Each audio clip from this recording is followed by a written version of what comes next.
દીવમાં નાતાલ દરમિયાન પ્રવાસીઓનો ધસારો જોવા મળ્યો। 31ની ઉજવણી કરવા માટે પ્રવાસીઓ દીવ પહોંચી રહ્યા છે। હોટલોમાં ડાન્સ પાર્ટી, મ્યુઝિક પાર્ટી જેવા કાર્યક્રમો રાખવામાં આવ્યા છે। ક્રિસમસ અને ઝીગલ બેન્ડના પોસ્ટરો પણ લગાવવામાં આવ્યા છે। દીવ ખાતે નાતાલ દરમિયાન પ્રવાસીઓનો ધસારો જોવા મળી રહ્યો છે, જ્યાં 31ની ઉજવણી કરવા માટે મોટી સંખ્યામાં માનવ મહેરામણ ઉમટી રહ્યું છે।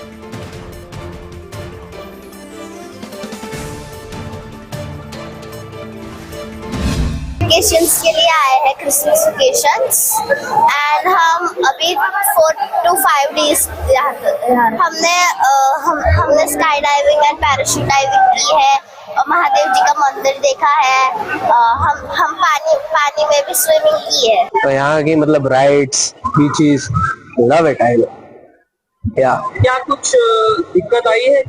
दिक्कत बेसिकली आई है, ये वॉशरूम की आई है। वॉशरूम यहाँ पे थोड़े कम है और फीस भी ज्यादा है। ऑल ओवर तो सारू है, बट पार्किंग ना इश्यू है कि एंट्री वक्त पार्किंग रुपीज ले, बट पार्किंग क्या करवाने लोकेटर नहीं गए। स्टार्टिंग परचेस कर लीजिए पार्किंग कूपन ने ऊपर प्लेस तो लोकेट थवा જોઈએ એમ જે પ્રમાણે લોકો પ્રાઇસ લે છે એ પ્રમાણે।